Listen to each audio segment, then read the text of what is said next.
What's going on, fam? CA for Jesus here, back with another off the cuff.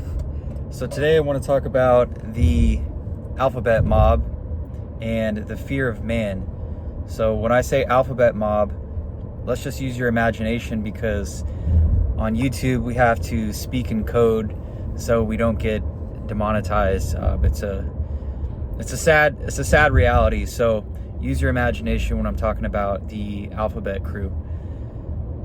So that's the spirit of perversion is so strong here in California. When we think about places like San Francisco, which I talked about in my spiritual state episode, it really is a hub for the alphabet mob to grow and to be emboldened. And then of course, we had back in June, we had Pride Month. So what's intertwined within the spirit of divination is,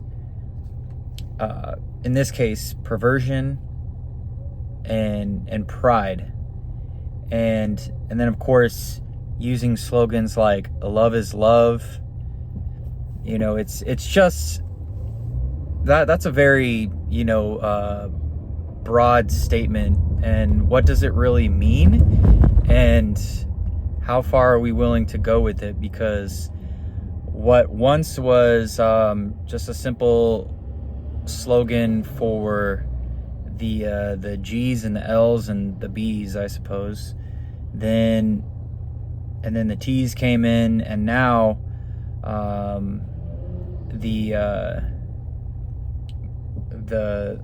we'll just say the pedophiles are creeping in on it too. And we now it's getting to the point where the political correctness has gotten so out of hand as well. So we can see here that this is it's a domino effect. It's a slippery slope. So with the pedophiles, now people are saying, oh, don't call them pedophiles, that's offensive, let's call them minor attracted persons.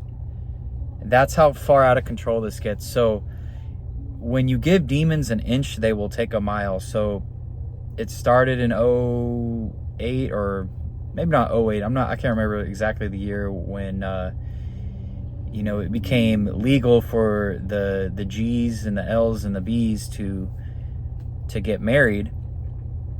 And it was just, at that point it was just about tolerance, and we just want to be accepted. Now, that's another thing. Tolerance and acceptance is a very, very broad term. It's a blanket term.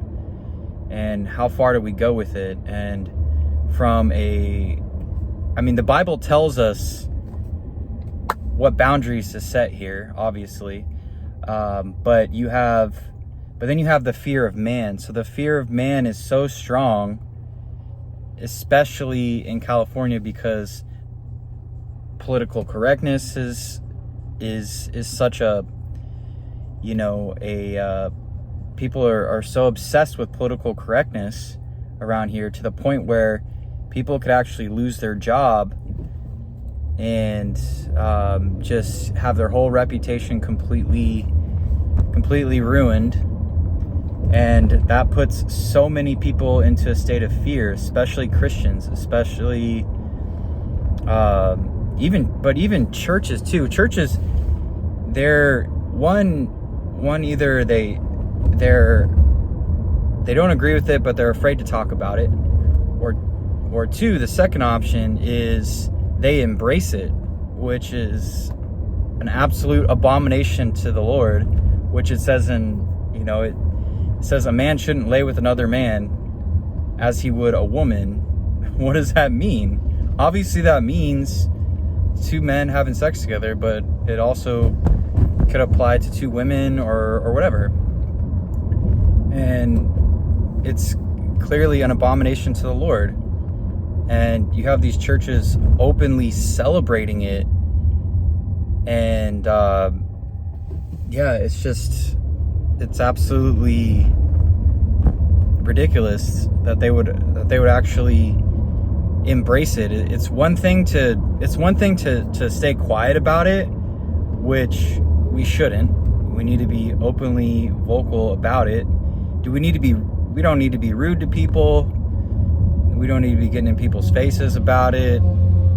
But if someone were to ask you like, oh, how do you feel about the Alphabet Crew, and be like, you know what? As a Christian, I don't support it. I can't go against God and support this. It's a sin.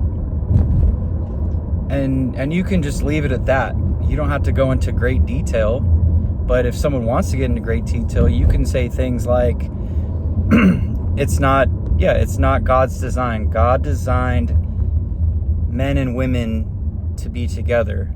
And people could say, oh, well, God made me gay. No, he did not.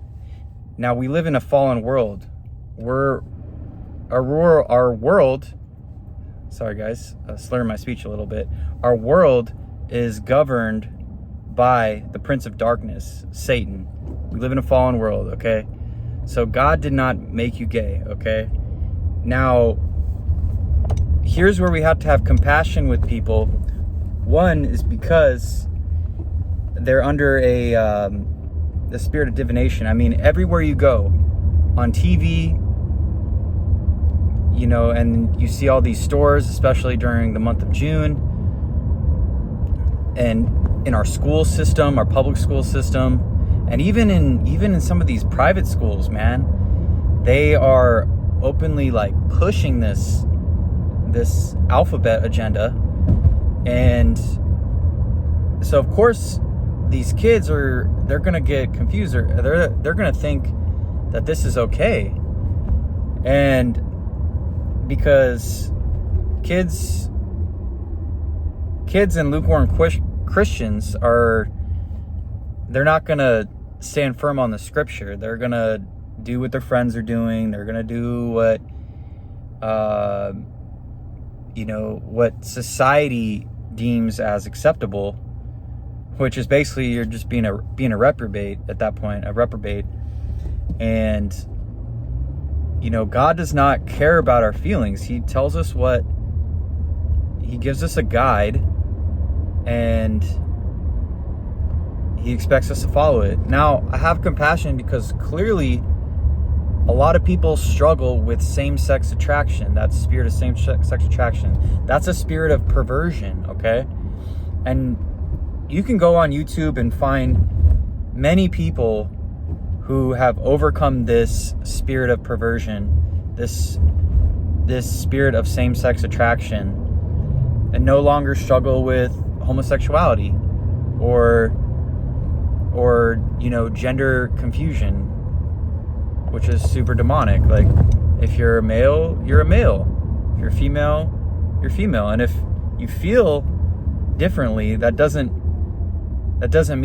make it justified. We could feel a lot of things, but we could feel something in our heart, in our mind, but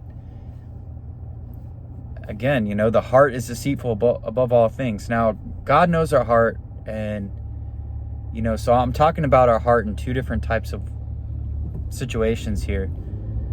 And yes, we all, I don't know anybody who doesn't, not anybody that I know. I mean, I'm sure there's people out there, but not anybody that I know that has at least one relative or one coworker or someone in their life that struggles with same-sex attraction. And a lot of times they are actually pretty nice people. Like, let's just keep it real. My coworker, one of my coworkers, he has a husband or whatever, and he knows I'm a Christian, and the topics never come up like, oh, well, how do you feel about me having a husband or whatever? And look, if that topic did come up, I would thank you, sir, appreciate it. If that topic did come up, I would tell him openly and honestly, hey, this is how I feel.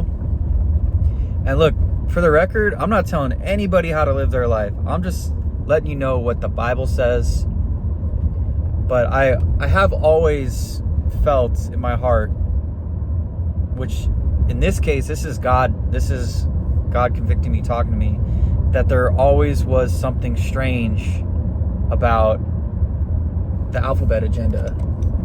And, you know, I was always nice to people, and I still am nice to people. I'm not going to go out of my way to, like, you know, gay bash or whatever, or cast stones or whatever, because we all struggle with something.